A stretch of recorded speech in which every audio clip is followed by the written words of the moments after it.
আসসালামু আলাইকুম। আপনারা যারা আসলে এই আপার গ্লাস ভাঙছে এই প্রবলেমগুলি ফেস করতেছেন বা যারা চেঞ্জ করতে চান, আসলে সঠিক স্থান খুঁজে পান না যে আসলে কোত্থেকে চেঞ্জ করবেন, তো তাদের জন্য আজকের এই ভিডিওটি আসলে মূলত করা। তো আমি আজকে ওসি একটা গ্লাস নিলাম একটা s8+-এর ডিসপ্লেতে লাগানোর জন্য। আমি শুধু জাস্ট শেষের প্রসেসিংটা দেখাচ্ছি যে আসলে কিভাবে গ্লাসটা লাগাতে হয়। আর এটা আসলে নতুন যারা আছেন টেকনিশিয়ান তাদের জন্য অনেক গুরুত্বপূর্ণ একটা ভিডিও। দেখেন, আমি আসলে খুব সিম্পলি হচ্ছে গিয়ে হাতের উপর রেখেই এটা লাগাই ফেলতেছি। তো এটা অনেকের ক্ষেত্রে বা নতুন টেকনিশিয়ানদের ক্ষেত্রে অনেক মোল্ড লাগে বা অনেক ম্যাটেরিয়াল প্রয়োজন হয় এটা বসানোর জন্য। তো আমি আসলে তাদেরকে বলবো আপনারা দুই একটা ট্রাই করার পর অবশ্যই আপনারা পারবেন, এটা আমার বিশ্বাস। বিকজ হচ্ছে গিয়ে আমি যেহেতু নিজে এটার কাজ করি, আমার এখন পর্যন্ত কোনো মোল্ডের প্রয়োজন হয় না, মোল্ডের প্রয়োজন নাই বললেই চলে। তো আপনারা চাইলেও এই কাজ সেমভাবে কাজটা করতে পারেন। এবং হচ্ছে গিয়ে আপনাদের কাছে যদি এইডস কাজ করার মতো মেশিন থাকে তাহলে সবচেয়ে ভালো হয়,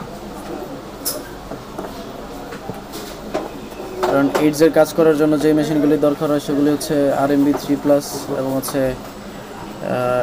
MJ যে মেশিনগুলি বা বিভিন্ন অনেক ব্র্যান্ডের মেশিন পাওয়া যায়। তো বাংলাদেশে হচ্ছে rmb3+ হচ্ছে পপুলার। এই মেশিনটা দিয়ে হচ্ছে এই কাজটা করা যায় খুব ইজিতে, এবং হচ্ছে কাজের যদি পারফরমেন্স বিবেচনা করেন তাহলে অবশ্যই rmb3+ one of the best in বাংলাদেশের ভিতরে এটা সবচেয়ে ভালো। তো আমি যেহেতু rmb3+ ইউজ করি, আর আমার যে ডিসপ্লেটা এখন বসাচ্ছি এই ডিসপ্লেটা যেই মোল্ডের উপরে বসাইতেছি এটা হচ্ছে এই rmb3+-এর সাথে ফ্রি পাওয়া। মানে হচ্ছে প্রতিটা rmb3+-এর সাথেই এটা থাকে, আপনার আলাদা করে কিনতে হবে না যদি rmb3+ কিনেন। যদি আপনার কাছে এমন মনে হয় আপনি rmb3+ ইউজ করেন না বা এইডস করার কোনো আপনার ওয়ে নাই যে মেশিন ইউজ করেন, তো সেটাতেও করতে পারবেন যদি আপনার কিছু এক্সপিরিয়েন্স থাকে বা হচ্ছে আগে পরে যদি কোনো কাজ করে থাকেন। এই মোল্ডেরও প্রয়োজন হবে না যদি আপনাদের মেশিনটা ভালো হয়ে থাকে। তো আমার যে মেশিনটা আছে এটা হচ্ছে 6 লিটারের ভ্যাকিউম। এটা হচ্ছে সর্বোচ্চ বাংলাদেশের ভিতরে হয়তো দুই একটা জায়গায় এই 6 লিটার ইউজ করে। তো 6 লিটারটা হচ্ছে এইডসের জন্য মোস্ট ইম্পর্টেন্ট। যদি আপনি এইডস ডিসপ্লে আপনি ওকে করতে চান বা হচ্ছে গ্লাস লাগাতে চান তাহলে 6 লিটার মোস্ট ইম্পর্টেন্ট। আপনি দেখেন 6 লিটার যদি আমি ইউজ করি তাহলে ল্যামিনেশনটা খুব পারফেক্টলি হয় এবং হচ্ছে কোনো ধরনের বাবুল থাকে না, খুব কম বাবুল থাকে। আপনারা যেমন দেখতে পাচ্ছেন এখন এটা বাবুল রিমুভারে দিলে সম্পূর্ণ ক্লিন হয়ে যাবে আর বাবুল থাকবে না। আমি বাবুল রিমুভারে দিয়ে দিচ্ছি অনলি 200 সেকেন্ড। নতুন নতুন অনেক টেকনিশিয়ানরা আছেন বা যারা হচ্ছে নতুন নতুন মেশিন নিছেন তারা অনেকেই ভাবেন যে এইডস ডিসপ্লেতে হচ্ছে 600 সেকেন্ড দেওয়া লাগে বা হচ্ছে 500 সেকেন্ড দেওয়া লাগে।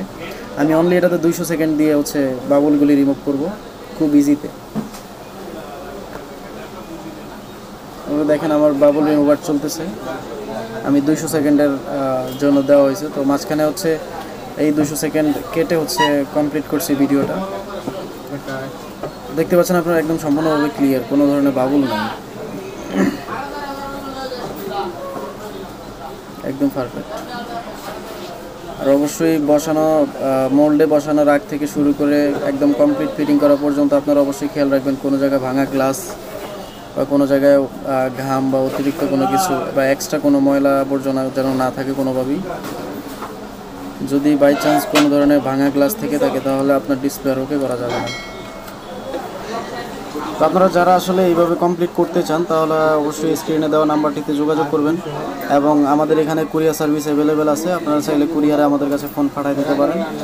s8 এবং হচ্ছে s8+, এটা হচ্ছে যদি অনলি গ্লাস চেঞ্জ করেন তাহলে অনলি 1800 টাকা খরচ পড়ে। এটা বাংলাদেশের সব জায়গায় হচ্ছে গিয়ে 3000 সামথিং নেয়।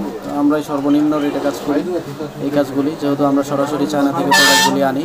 সো সেই ক্ষেত্রে হয়তো আমরা কমে দিতে পারি।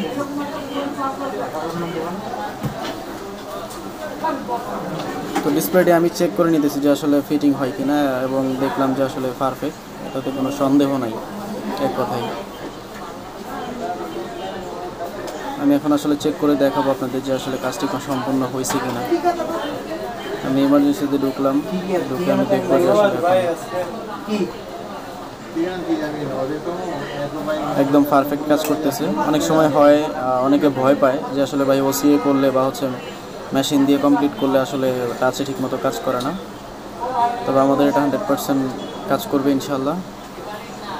তো সবাই ভালো থাকবেন, সুস্থ থাকবেন। আসসালামু আলাইকুম রহমতুল্লাহ।